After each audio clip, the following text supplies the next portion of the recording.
HD la Congolaise TV. Voyez malamu na émission na bino les cris de l'agneau, hein? Les cris de l'agneau biso soto yebi, hein? Moi na pate nde nani. Yesu masi aza ko lela donc ko lela penza makasi. Na o ba sali na nzambe to ba pate na ye. O ye moko abatela ka ndenge bazoni okola ye. Eza émission ya sika to meli bino na HD la Congolaise TV. To banda ko yamba ba sali na nzambe nyonso o nyonso saka musala na nzambe. Pasteur, musicien, donc ba chantre mutu nyonso o asalaka musala po na nzambe. Émission yango émission na bino yango ba o pe bazana ba campagne balingi tolobela bango en tout cas biso yo émission eza pona mutu nyonso tozali pena invité na bino na plateau o bomoni collègue lokolanga journaliste papa Joseph toko meka mpe ko solola à propos ka ya basali na nzambango oyo euti koleka et pas évêque Mukuna na voici l'homme yango toko sola na plateau na biso pona mokona lelo. Bonjour papa Joseph. Bonjour maman Sandrine Guibende. Na yambio na émission oyo po yonde o assistaki na conférence de presse. Oui, conférence de presse, il y a moko ya porte-parole, il y a pasteur voici l'homme. OK, il y a pasteur voici l'homme. Yango nde na yambio na émission oyo o meka mpe ko éclaircir biso. O meka mpe ko lobela isusu ba téléspectateurs bato nyonso bazolanda biso. To yo kango lisusu. Eza penza nini? D'abord na kopesa mbote na ba lande nyonso ya HD la Congolaise TV, bino batu bolula, ndenge mama Sandrine na utukuluba, émission ya sika ye na chaîne na biso, wa peska to bana kolobela makambo etali basali na nzambe. Vraiment ndenge mama Sandrine na lobi actualité to sana mikolo oyo ezali kambo etali excommunion ya pasteur voici l'homme, fils spirituel ya évêque Mukuna a utikolongola ye na aseka excommunié ye. Yango ne prima ezali actualité mikolo zo korenye na kati ya église. Maman Sandrine nga na koloba na Congo na biso tozana basali na nzambe te. Ah bon? Pourquoi na koloba tozana basali na nzambe te? Kolanda kaka ndeko na biso junior wazali chargé de communication ou porte-parole ya pasteur voici l'homme. Comment on appelle que na kati na basali na nzambe rakine ezalaka. Et que intérêt intérêt moko communautaire te mutu na mutu asuluka intérêt na ye oyebi noka ko prêcher oyebi no liloba nzambe oyebi bible ndenge nini ezalaka ale oke ofungoli boutique olobi ke no église eloko biso onga na constater nde yango wana, c'est-à-dire que il y a pas des hommes de Dieu au Congo. Donc tokoloba ke l'église on a ça c'est comme ba boutique na bango. Ah oui place balukelaka ko za bongo ba offrande et tout. Ah oui soki tolandi malamu mama Sandrine ndenga nalandaki ndeko na biso junior nde wana ikoloba likambo oyo kaboli bango pe na mibale eza likambo mbongo. Ah bon? Eza likambo ya mbongo. Eza likambo mbongo na ebite ya avant ngana loba na ebite soko kopesa technique ya alakisa mwa muki kote ndeko loba ipina ki likambo mbongo mutu kaboli. Ba bitan pasteur akenda kata muso voyage na ye afunguli banini ya tunaka mbongo. Tunaka mbongo. Technique en tout cas en vous l'antenne, tous on a besoin ya extrait wana.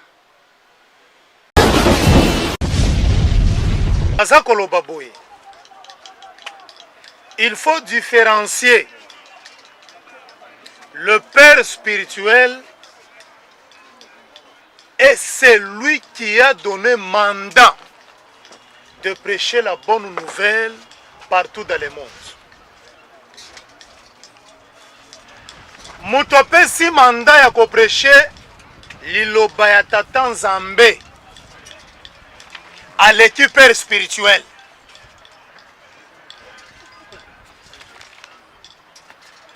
Évêque Mukuna Tchaki, voici l'homme Loboko, a évolué.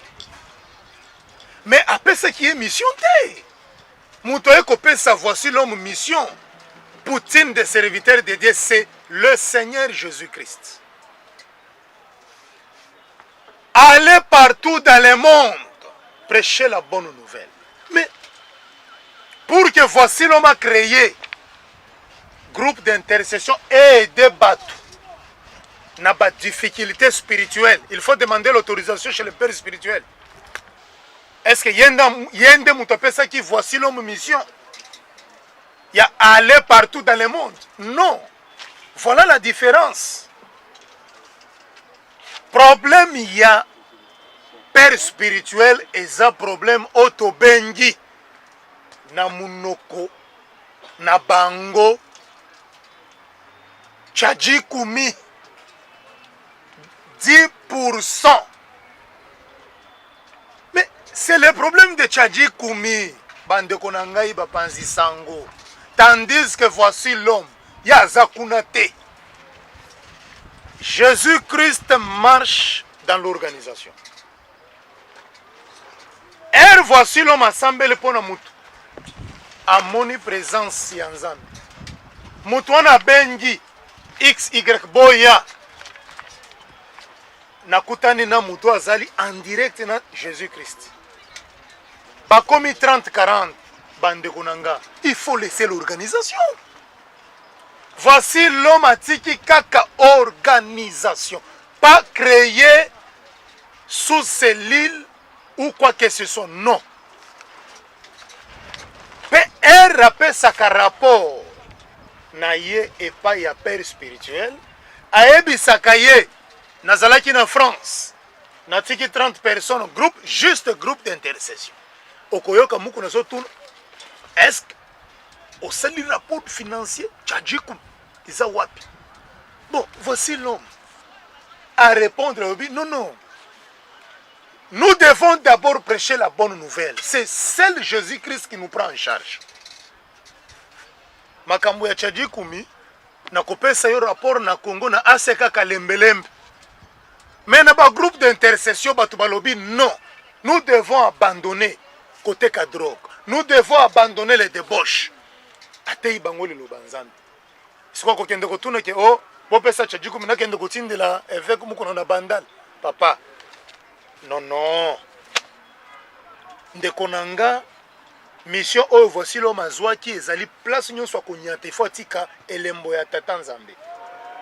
Yango nanda atiki ememele jalousie. Ah, donc, pasteur a 5 années de mbongo boy. Ah, Oyoki. en tout cas, évêque. Donc je crois que Oyoki yo mbongo, hein. Ils ont loko obiso to wikolo ba susute ne Oyoki. Ce qui peut être vrai, ce qui peut être le kuta to yebite. Mais c'est-à-dire que les kamambongo nde mutu zo kopanza bango. Et ça les kamambongo. C'est-à-dire que pasteur nyonso o asalaka et pas ya évêque mukuna. Kombo na ato sali déplacement ki wapi. Tango zo zonga fo 10% na izala. Na mambo nzambe pe to koma na ba 10%. Oh, bon sikoyo. Tolobani ndenge dimba senga biso 10%. Eh, Ah oui. Dans les kamambongo nde mutu ezo kabola ba église. Ou est comme à un niveau ticket. Bon, je ne sais pas. Tous les habits sont bateau tout le bagarre. Nazana ngana para moto. Moi, je suis catholique. Je suis vraiment catholique. Mais ceux qui n'attendent les cambo entre basal nanzambe. Moi, je dirais que voici l'homme. Il est parmi les pasteurs au soit doté en zoyoka. Ce qui a doté en zoyoka qui est le bananzambe zogobima. Mais moko ya pasteur à ningwana bobi misina kat l'église. Bobo qu'est-ce qu'on peut akende wapi. Bobo qu'est-ce qu'on peut akende wapi. Voilà. Disons, toko lo bake batie maboko balongoli libanda église. Non, non, batie maboko te. Batini mutu annoncé na télévision que pasteur voici l'homme Adlaka François, on a vu François Moutombo. François Moutombo, l'évêque François Moutombo, bah excommunié, il va longolé na kati ya ASEKA. Donc ndenga zawana soki alobi asala esu église akosala te na kombo ASEKA. Donc aza na droit akosala église en dehors. ASEKA botoli nyonso oyo ASEKA kombo. Sauf quand que alobi biloko nyonso oyo eze pa na ye alobi akozwa ngote. Ndelo ngana kamo yangwana. Ngana kamo yangwana. Jamais l'église catholique va kolongola mutu. Ba longoli yo prêtre batiko na biloko nyonso église ozanango. Ezalaka te. C'est-à-dire que tout le monde qui est basé à l'église, il a mis balé. Donc, pasteur François Moutombo, autrement appelé voici l'homme, c'est-à-dire qu'en est négatif, il a un combo de Zalaga, Moutombo a l'école naïe, a profité de 5 ans, il promoteur l'école, et puis 5 ans, il a fait l'école Koutou. Donc, ils ont regardé, c'est-à-dire que l'église a mis balé. L'église a mis balé. Ouais. Et là, comme ça, il y a En tout cas, makambo eza grave na l'église, makambo eza grave. Et puis eloko zo leka makasi eza nini? Balongoli mutu moko. Parce que avant on implanter église, c'est-à-dire faut contacter évêque Mukuna. Église au Salwana ils avaient évêque Mukuna parce qu'il est responsable à CK. C'est lui l'évêque. Mais église wana misusu bande ko misusu balobi bango bazolanda na bango voici l'homme. Oh, Mais oui, c'est que déjà de côté na l'église. Lubumbashi déjà ACK Lubumbashi déjà babike bazolanda voici l'homme. Yena ozala guide na bango. Na masina no ki église mo za kuna babike bakolanda voici l'homme. Taleska to andiko kende. Eza problème. Parce que bango tang ba ke bakolanda voici l'homme. Oui. Bakoya na caché nini, to na kombo nini, ya église nini. Ah voilà. C'est ça le problème. Et je crois dimanche au lobby, le pasteur voici l'homme, à la campagne, où il banda lelo samedi, et aussi le lobby dimanche. Je crois bien qu'à partir à lobby peut-être a eu qu'on annoncer comme une église autant bolana baninga naie. Parce que à quoi jamais qu'on utiliser ce combo wana ya ACK, parce que ACK ils allaient na combo ya pasteur Mukuna. Voilà pourquoi on a lobaka comment église a na compte bancaire té. Église azana mbongo na banque mais pasteur mutana mbongo na banque. C'est là où il y a danger. C'est là où il y a danger dans l'église. Voilà pourquoi on a lobaka que non mutu nyosa kena na réveil tant lobaka que non na bake muta kena na réveil ndabunga. Ah bon? Parce que l'église catholique otunga bisanga pesanga nene compte ya pape. Pesanga compte ya nani archevêque à Kinshasa ambongo. Pesanga compte na ye. Oui, bien noté. Mais si on a un compte l'église catholique, au quotidien, quand on a Google, on peut faire un compte l'église catholique. Mais pas l'abissot. L'église de réveil, pasteur, on a assez cas, on a combien? Exacté. Armée de l'éternel, on a combien? Exacté. Arche de Noé, on a combien? Exacté. Au église, on a combien? Exacté. Exacté. Mais au Koyo, quand on a pasteur intel, n'a continué la banque, il a autant. Pasteur intel, n'a continué la banque, il a autant. Donc, mbongo va trouver dans une église, pour ton église, et ça, dans une église, et comment on est à pasteur. Voilà comment va pasteur, va préparer la banque pour quitter la bonne église. Donc, et ça, dans le royaume. Oui, on a commandé royaume. Comment royaume, le pasteur a Koufi, vas-y, moi, on est remplacé. Bon, on va conduire, on va diacre, on va qui sima na bango. Bako tchaba ngote. Ah, voilà. Et puis, banda ngonyo so ya sima papa na bango, des voyous, des voleurs. Mais azaki déjà mon sale nan Bandumba. Azo sama kamna dehors, bozuye kamba mo boti. C'est ça. Là je te parle de l'église nyonso mona bazo mona ba remplacer. Isa na ba fantir. Na bi église nyonso. Na bi église nyonso. Nazo yoko très bien. Ezala na biso ba indo. Ce qui ozuka yo mona mto remplacer papa. Tala vie mona wana. O mona ka kiazaki mobulu. Oui, des autres. Yebisanga mona ni na remplacer papa na otoka exemple malamu. Nani? Azate. Na Kinshasa oyo boyebisa ngai mwana nini o remplacer papa na ye na église toyoka sanga malamu lelo baruti pe wana to préparer mwana na ye pasteur baruti o préparer mwana na ye c'est ça lelo to komo benga l'église ba royaume non à propos ya makambo nyoso ba église zo sala non voilà pourquoi ngana ba ke non atako bunga ngo ni balwa ke no biso tala ko bunga to zani je préfère rester à l'église catholique église organisée. Aujourd'hui, si pape part, en bon, on a un élection qui va voter comme un pape, comme un pape. Et c'était moi, n'a pas pu nous quitter. Non. En bon, on a dit Kinshasa, c'était moi, en bon, on a comme archevêque à Kinshasa. Non. Voilà l'organisation de l'église. Même avec l'église protestante. C'est comme ça. Moi, on a remplacé à raté. Mais l'église, la mission Oyo. Ceux qui m'ont déjà dit que non. Na ok na bandi ko préparer mwana et puis bana ngo ebele tant papa na ko préparer yeso tali fi déjà ata mutu mwa donc na benga ba boîtier quand pas de boîtier ça dit ba to kota ba boîte oh là là ba boîtier ba kota ba boîte batikeli pasteur voici l'homme batikeli église batikeli biloko nyos vous imaginez mbongo ACK et ton église bolongoni mutu na ACK boutique l'église au moins c'est normal. C'est normal pour vous dire quoi maman Sandrine. Oui. Au moins ba pasteur ba kina ko fungola ba cellule. Ti ba kina ko fungola ba cellule wana na ba propre moyen na bango na bandimi wa bandaki. Église jamais tinda ka tambongo. Église tinda ka mbongo te parce que eza na effort ya voici l'homme. Na bandimi na ya to ko senga po batonga.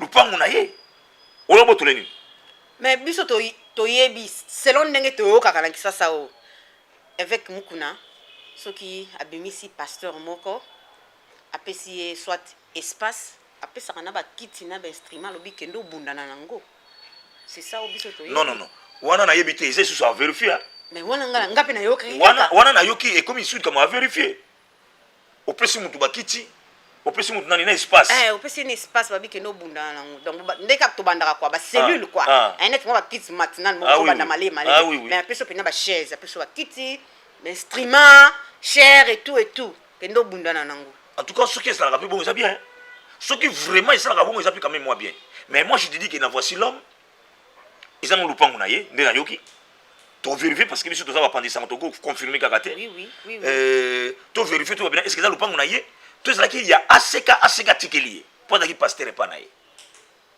mais oyo biso toyebi ndenge tolandela na baeglise de réveil awa mutu na mutu ozwaka nde makasi asomoni mwa place na ye abandi so bandima kobenga bato ti ake oyisa soki na église non afungola mwa place wana paster kaka ndimisi mpona nini mpo baya kotungisa ye te ndenge afungola église wana kotungisa ye alobi nga naza église boye mpo baka kotala mikanda epa ya paster titulaire baprofitaka nsima nango ozomona lelo moi je croyais que pasteur François Mutombo soki excommunié ye balongoli ye nga nakasaki keno bandimi nyonso bakokimi bakokende mais il fallait mona nde bandimi bazokotela ye il fallait mona donc na bandimi mpe basepeli te na oyo évêque oh là là c'est regret c'est que église ezopanza c'est vraiment regret ebandi nanu ndenge nini likambo yango pasteur asali parce que porte-parole nazobaki non eloko pasteur asali eyebana te ezoyebana te kaka nde tolandi na tolanda na yo wana ke ebandaki ntango pasteur azokende babiki pasteur ntango azotambola azokende so akomi esika ateyi bato asali bango ba prière omona kotika mwa groupe moko de bato bazala mpona baintercession banini alors le pasteur mukuna akosenga ke il fallait bato wana batindaka mabonze yake pa na l'église parce que yim to sa msala kuna to ba o bavanda ndi voilà. Msala kuna Oh selon porte-parole ya voici l'homme alobi ke tango voici l'homme atika biloko wana atika yango loko église te eza donc un groupe de bato afandi basambelaka et basalaka makambo na bango ensemble mais eza église te ni cellule mais kuna na aseka ezobima par rapport ndenge azoloba na songisongi ya bapaster mosusu ke eza ke abandi kosala déjà cellule moko parallèle c'est-à-dire que azopréparer eloko na ye moko pembeni ozomona ata pasi mpe ezalaka ata mabe ezalaka moto auti hôpital azongi 2 jours après bolongoli sikoyo tokende wapi tozokima mokili toya na église mpo toyebi ke kuna nde lisungi eza mais na église bino moko bozopanzana bozobebana tosala nini mama sadri nga na ndimi te mpena ke na rdc bon eza na bapaster oyo toyebi bazali bapaster oyo toyebi bazali par exemple Jean-Pierre Mopondi nayebi ke c'est un bon pasteur pasteur Papi Poula la faille na matete c'est un bon pasteur d'abord toyebaka bapaster abien na banini omona église na ye eza nango gravité eza nango mpe au fur et à mesure église soki ezokoma ebele basele na baselele mabe bandi kokota pasteur bandi kobunga mpo mbongo ebandi koya ebele mbongo na basi moto ezobebisa baéglise de réveil eza mbongo na basi oyo ezokabola bango mbongo na basi sikoyo awa balobi ke mwana na pate azolela les cris de l'agneau mwana na pate azolela biloko bokosala ya malamu te bochange tochange basali na nzambe na bino baoyo bozo koprépare ofali no na ndako olobi koraisonne kaka no namoni esimba te nasala na ngaka église nasala mwa ligablo na ngai yango langage nde vrai yango wana nasala mwa ligablo na ngai eza église te eza église te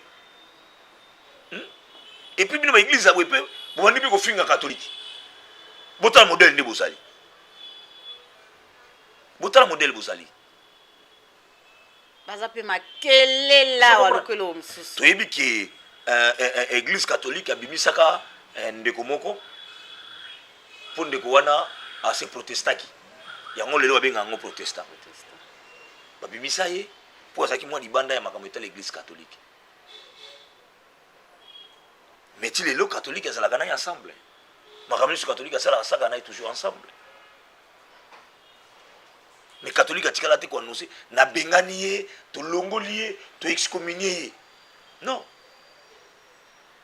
na niveau ya oyo voici l'homme akomaki nango bo excommunie ye pasteur munene ayebani pasteur munene partout. Pourquoi vous confondez te basali na nzambe bosolola entre vous vous avez des doyens badoyen bazali na makambo etali nzambe mais l'église na mino de réveil bobengani bofondi bolobani bible obino boteya biso bible elobi ke soki ozwani likambo na ndeko na yo benga ye bosolola soki esimbi te bobengi mutu moko aye bokoyi misato soki esimbi te bobengi mutu donc soki bomoni bokani te boke na yango na eklezia sikoyo bomelango peut-être na bakristo bobengi bakristo nyonso oyo paster wana azalaka na mosusu basangani bolobi likama paster wana soki abongani te bobengani ye nini oyo bolobelaki paster François Mutombo oyo biso toyebi te bolobela biso ke mbala moko bolongola ye boye ezalaka te aza mosali na nzamba mokie te aza mosali na nzamba monene ayebani partout un grand pasteur comme François Mutombo un grand pasteur comme Voici l'homme et toyebi Voici l'homme mpe apesi bemploi même moi respect quand même fo ezala na ye biso tolobi te ye aza mosantu tolobi te ke ye nde aza bien po toyebi no mosusu alikambo mpena te tokoteli te tozoloba nde par rapport a oyo tozomona na oyo tozoyoka voilà na ra ya mutu ndenge azali ra na ye mpena ndenge azali eza na manière wana te bokoki kolongola ye jamais et voilà maman Sandra je ne sais pas soki makambo oyo ekoma ndenge nini dimanche lisusu nasi tokozala na église esika pasteur Voici l'homme akozala tokozala wana toyokana Voici l'homme ye moko soki akoloba nini après bacampagne na ye et mosusu lisusu oyo euti kobima lisusu na bapaster lisusu moma ntango ndeko ayaki amekaki koloba esu moke tolanda nano question ya président ya ba groupe de presse en ligne Junior Moyowabo ndenge posé question et puis réponse bongo après toki kozonga à vous l'antenne. Je crois question oyo to sangisana question nanga par rapport à escroquerie oyo Baraka Mugisho aza ko accusé pasteur Voici l'homme qui a escroqué $20,000 pour na fréquence après ça fréquence ya mbata ya mupepe nde moko a préciser ya mupepe na mutuna ya ndeko oyo nayoki pasteur Baraka Mugisho alobi makambo ya escroquerie bandeko na ngai totika aventure totika escroquerie spirituelle. Voici l'homme n'a jamais reçu $20,000 de la part ya Mugisho Baraka. On a bengaka toujours prisonnier politique na kati ya Brazzaville pour avoir escroqué un chrétien na Congo Brazzaville où il a été arrêté. Tout le monde connaît l'histoire. Quand toi tu escroques les enfants de Dieu avec des faux prophéties, de faux miracles, ce n'est pas tout le monde qui peut le faire. Je vais vous relater l'histoire vraie. Voici l'homme azalaki na 3 fréquences. Asalelaka 2 fréquences. Télévision na radio. J'ai les documents ici. Je crois que beaucoup filmé en Gobi. Beaucoup Zouango. Depuis le 8 janvier 2007, que Voici l'homme a commencé les démarches pour créer une chaîne. Comme ça, il y a 2 fréquences. Fréquence moko ça la kangote. Ndeko na biso Mugisho Baraka akeipe a créé chaîne na ye. Batu ya ministère bapesi ye conseil comme voici l'homme azalaka na chaîne moko asalelaka yango te kende kokutana na ye solola na ye apesa yo fréquence wana apesa to atekela wana na ministère parce que les serviteurs de Dieu tout comme na ko tekela yo tout comme na ko kopesa gratuitement Mugisho asali ba démarche à solo na voici l'homme et voici l'homme était très occupé atinde pa ya ndeko na biso monsieur Fiston basololi na téléphone be bamona na boye voici l'homme na Baraka Mugisho batikala jamais komona na boye te. S'il y a les images balakisa yango mutu oyo bamona na boye ezali monsieur Fiston Mugisho bayokani. Voici l'homme a ebisi collaborateur na ye to dépenser mbongo ebele apesa biso $20,000 badiscuter Mugisho lobi ça va nazopesa ibino avance ya $6,000 soki chaîne elakisi na ko compléter le reste. Voici l'homme a passé message par monsieur Fiston son collaborateur yebisa Mugisho Baraka chaîne wana fréquence wana ezana ba problème il faut à renforcer ba antenne soki a kondima to tekela ye na état o ezali apesa mbongo Mugisho andimi première fois à sali chèque sans provision pour comprendre l'escroquerie chrétienne. Monsieur Fiston a accueilli na banque a présenté papa balingaki bakangaye. Comment vous les serviteurs de Dieu vous êtes des escrocs, des aventuriers? Le chèque qui a été émis par Baraka provision nango ezalaki $500. Monsieur Fiston a bengi Mugisho que mbongo ezali na compte na yote. Non, avec des prières, des chaînes de délivrance, j'ai oublié. A délégué Mutu. Pona ko senga ba esquisse. Mugisho yemo kabimisi $6,000 à Pessi. C'est monsieur Fiston oyamba mbongo.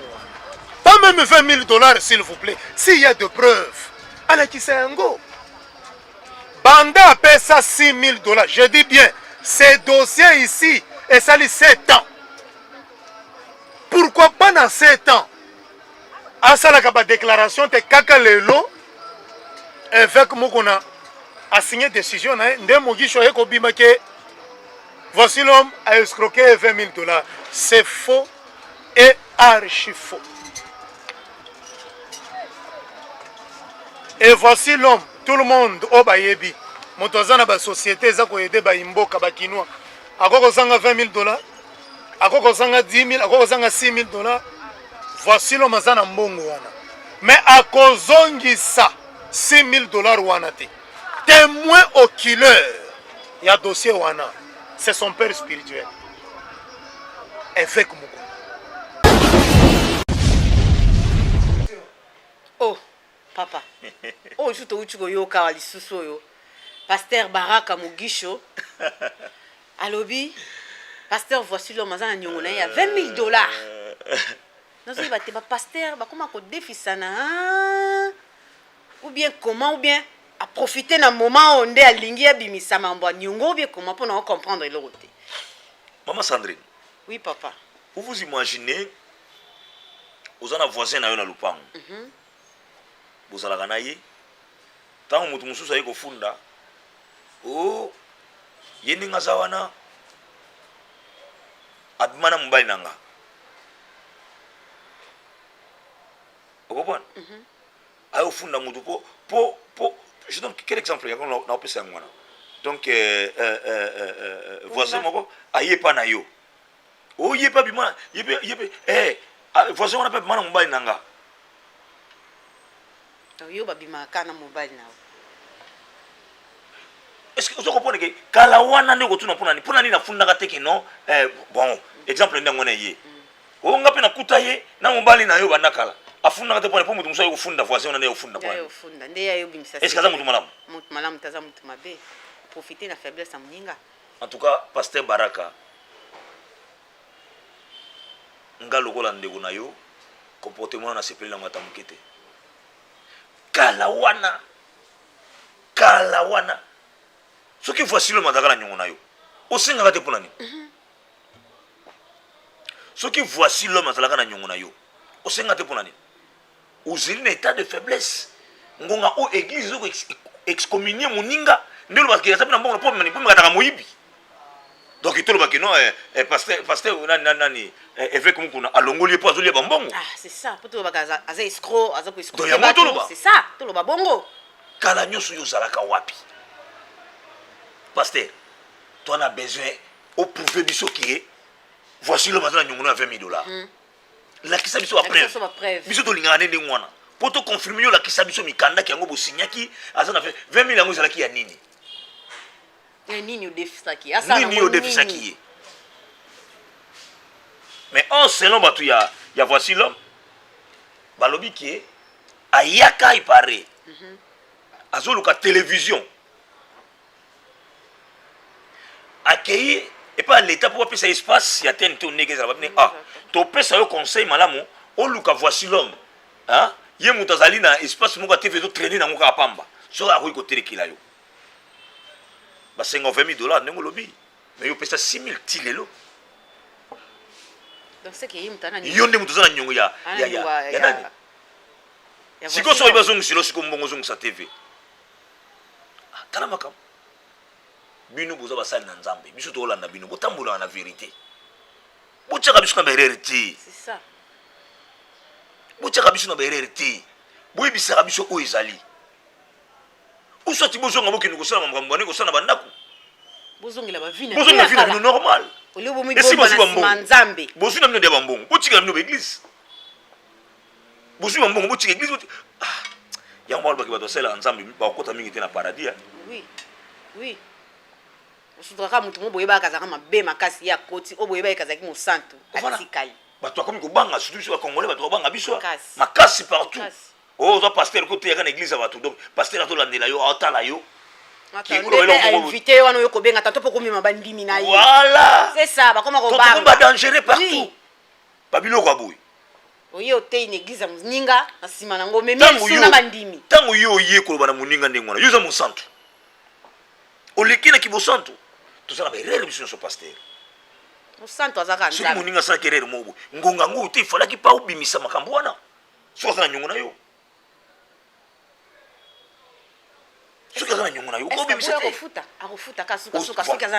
voilà ngana lobi $20 voici l'homme akozanga kofuta $20 ndenge na yebi voici l'homme akozanga kofuta $20 moto azala baentreprise est ce que akozanga mpena kofuta $20 wana jamais pasteur mais ngana kotala esu mwa bien peut-être eza motu mosusu obungaki ya tozala tookotela ye te mais tosala analyse moto auti hôpital kozonga zongi 2 jours bo excommunier ye yo susu kuna oye azala nyongo na yo bokana ki eto eloko nini nzeye moi clique moi nzeye moi likita moko bosala ki pona ye ou bien comment voilà pasteur voici l'homme je crois tomengi koloba na bandeko oyo ekokaki mais côté non pe biso toyebi te soki ingratitude eza mpe pa na yo eza mabe wana fo toloba soki ozalaki na ingratitude yango esali ke aseke benga na yo eza mabe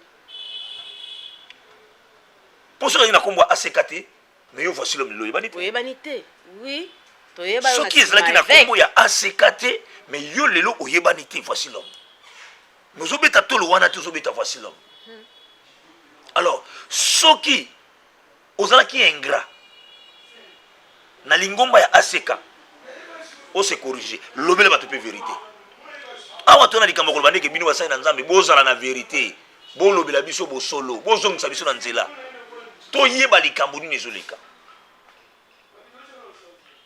comment ça oyeka walongoli yo mbala moko c'est que problème eza grave Dieu boluka penande akufa, Dieu boluka penande liwana ye ou bien. C'est choquant. Pasteur botambo na nzela bien. Tobina botambo na nzela bien. Botika kubungisa biso. Botika kubungisa biso nzela. Bapate ngana regeta mingi pona bandeko na ngana ba camarade na ngai beleba na église de réveil ya. Na lingite basa na kubunga. Susi na lobby to fêter paradis en biso ensemble. Mais so bomi mabango na bunga. So bomi mabango na bunga, ki ba bunga penza. Eza bien te. Boza la modèle bino moko. Boza mikolo. Boza mikolo ki nzoza wa mikolo makasi. Boza la ki mukolo na bino. Parce que ce qu'on est à niveau on a pas yo père spirituel. Milimo ya bato zo kamba na église. To bat nyonso baza ko se soumettre envers yo, bazo yo kande yo oyo lobi.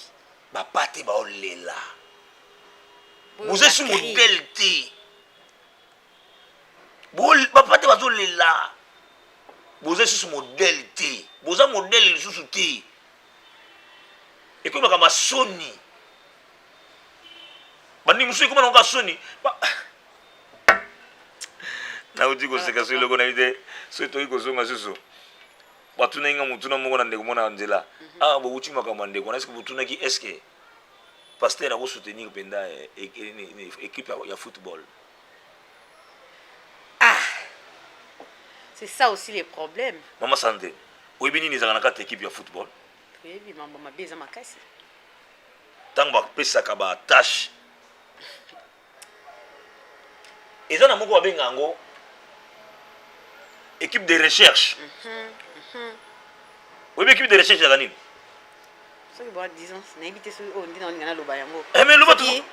Ce qui boza soit na match plutôt. Oui. Boke ko luka bo travailler match. Ti ko travailler ngo ba bena bien, ko travailler ngo ba nini, ko travailler terrain za nini? Ko sala nini? Parce que zwa kisit. Ah. Ko zwa kisit. Équipe de recherche wana kemba nganga.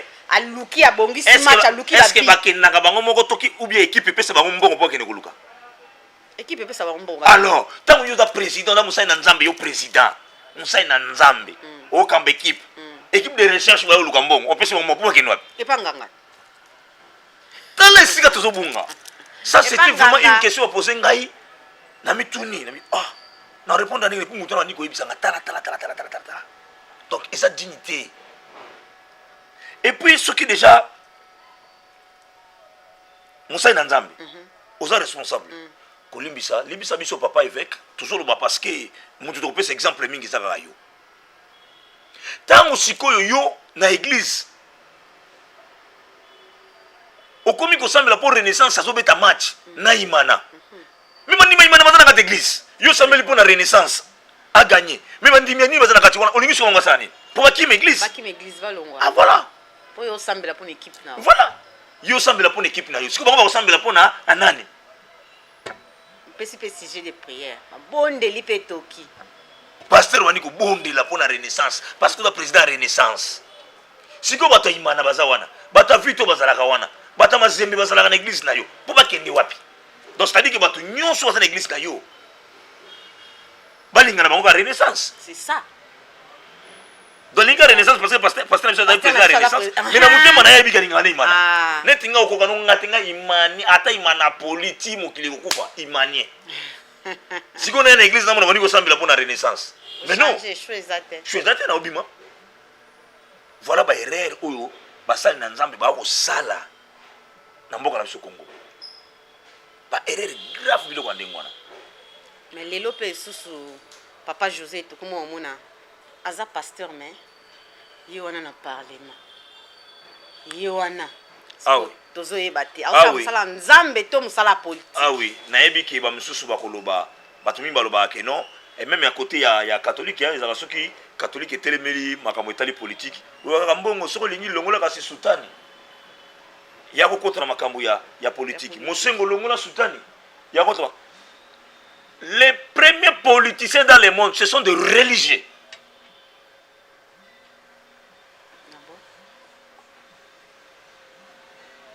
Ba politiciens liboso ya mokili za bato basalelaka Nzambe. Prenons l'exemple de Moïse. Moïse était en même temps roi et puis prophète. Prophète. Nalobi roi tokoloba ke non ntango wana nakoma roi te mais ntango azo guider déjà basali na nzambe azo déjà a guider bana na donc azaki dia roi pour na bango ngana bengaka roi. Prenons l'exemple aussi de David. David était roi et prophète. Tobo sanaka te. Mais sikoyo soki yo mosali na nzambe pasteur to sango okomi député ou sénateur. Mais lakisa mosala na nzambe. Luka obongolisa. Bango ndeye babimaka libanda makambo na nzambe ase concentré mingi na mbongo na makambo ya mokili. C'est ça. Mbongo nde tindaka. Mbongo. Pasa koloba pour ya préférer loba contre pour ebike mbongo mo ebima. Mbongo. C'est ça. Donc eza pasi mingi mpona basali na nzambe awa na Congo. Bosambwisi ba pasteur ya malamu oyo baza na kati ya Congo ebele. Yango na ebite so gouvernement moko ekoya ba mekano mwa moke kotala makambo na ba église de réveil. To comme me déranger ma casse. On se retrouve dans avenue moko. Avenue moko. 4 églises, 5 églises, 5, 6. Bana biso otanga te. Boko sangana te bozola kesika moko. Era Mathieu mona oyo oteya koto louange, koto soki méditation donc bana. Et puis ozo leka ubi bofandi bozo kuna tana kuna izo toka musique ba ko yemba ba OK 5 personnes. Yo to bi 5. Deux fois on y a 2 personnes. Modérateur car musique na bino na kati église etali biso ni bana na nini. Musique na bino na kati église etali biso ni bana na nini. En tout cas l'état bota élection likambo yo ba église oni ko biso soni. To ebi ke église yaki na cadre tango église de réveil yaki na cadre oteya bato te ya aluki notika la église de réveil surtout la ni politique ndeto yebi bino boyaka na politique ya ko neutraliser Mobutu. C'était ça. Et politique même oyo eza lelo oyo ba occidentaux ba ko utiliser biso eza na nzela na bino. Bo faibli bato bo isa bato ka kino nzamba ko sala on le isa bato ka kino ko sala. Yo mona pi lundi na tongo 8h 9h prière. On est parce que ça va pas qui ne luka. Mais beaucoup de kino ba congolais ba fainéant. Beaucoup de congolais ba fainéant. Ils ont raté. Bonjour ba culte matinal mais culte matinal c'est la 8h. Ils ont raté. Yo zo ba culte matinal ba prière, on prie tout ça la prière lundi à 9h, prière à 10h. Oh là là pasteur. Bandi mina yo balongo na ndako na bango. Neti ngai bona lati veste bona lati bina bien. Ngana une église. Tofandi to bandi ko bina ni tout ça. Est-ce que bote ya ka bango ke propriété ko alati ne lamba. Yango pesa na lupango na ye. Yango pesa na ndako na ye. Liboso mapango ba kino kombe salité. Ba toilette salité. Mais pasteur, bino moko aider l'état. États-Unis aujourd'hui, ce que États-Unis zali ko ezali États-Unis. Ils apona ba na nzambe. Prêcher le mal. Ngana ba kino tout Kinois, tout Congolais.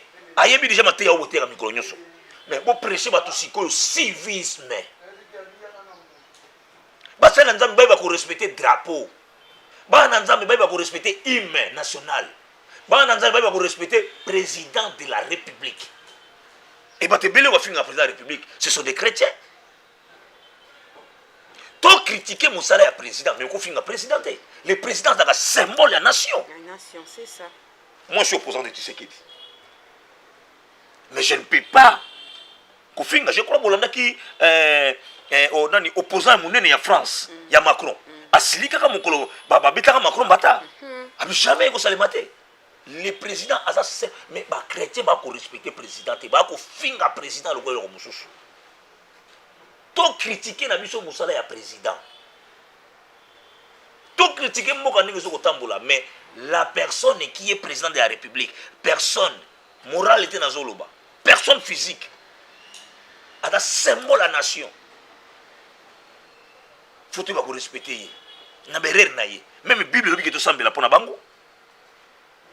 Mais biso ba chrétien bele to za kubunga. Mate ya oyo bokote ya mikolo, oyo bokote ya siko na Kongo nde ya ngwana. Tata mukolo azomona mo ba koko ne mekeme ke bazo na ndila mais atelemi na kwa zo suba. Mais alors que l'église. Ah, que église.